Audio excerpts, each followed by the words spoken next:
So what I'm doing right now is I'm running owsap in GUI mode, but of course I can also run it in command line interface mode, and that allows me to easily integrate into existing command CI/CD pipelines.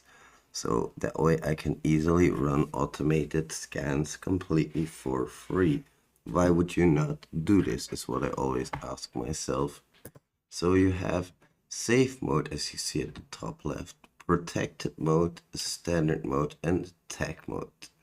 These are modes in which you can put owsap, and basically a tag mode means that anything that is in scope will be attacked immediately. It will be automatically scanned. You also have standard mode, and if you don't know exactly what all of these things mean anymore, that is not a huge problem. You always can open the help interface right here, and if you're looking for a specific topic like the modes, you can look for them. Let's see, you can look for attack mode, for example, and then we can see we have a attack mode in here, which we can click on, by the way, and then we can see safe mode, no potentially dangerous operations permitted, such as automated scans. Protected mode, only the ability to perform potentially dangerous actions on URLs that are in scope. Standard, we can do anything even if URLs are not in scope. And then we have attack mode. As we can see, new nodes that are in scope are actively scanned as soon as they are discovered. So we have those possibilities. And what do we mean by dangerous operations?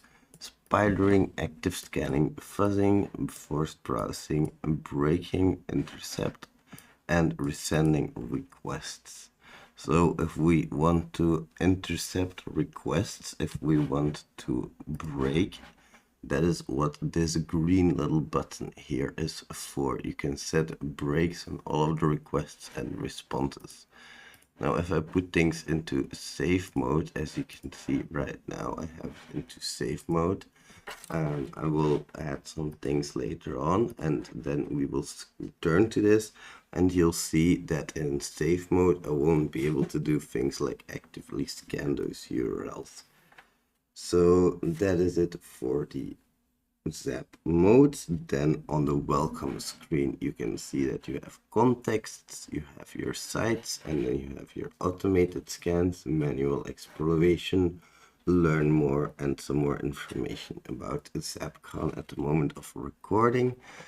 Of course, that's going to be replaced by news, and at the bottom you have some history, the search. As you can see, you can search through everything, then the alerts and the output. Now at the top you can set a new project. You can open an existing project if you like. Then you can save your project. You can persist your session, as they call it, because a Zap consists, when you start it up, of a server and a database. And all of those actions are stored in a database, and you have to save that specific session. You can create snapshots of your session, and you can set some properties of your session as well. Then of course we have options in which we can configure things like concurrency as well. Now we also have some UI options like dynamically switching look and feel, which will change the look of my Zap. Then I can show all tabs or only the ones that things are relevant at that moment. I can also show the tab icons and not show the names to make it a little bit less cluttered, if I know what I'm talking about anyway. And then you can see that I can play around with the layout of the windows a little bit as well. And this specific window, it talks about the layout of the top right window. So we also have add-on managers. We can check for updates. We can show / enable fields.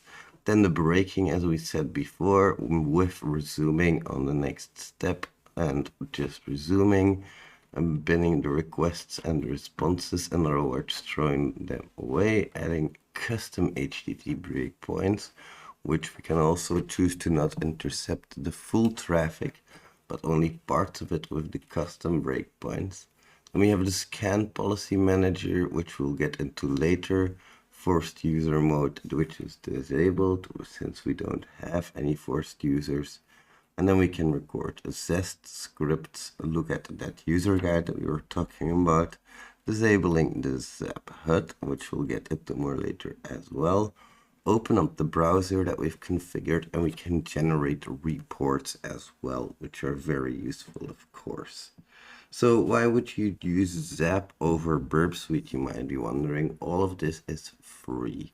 In Burp Suite, you don't even have the option to save your project if it's in the free version, and that's kind of terrible for me because I have to be able to save my project to work efficiently.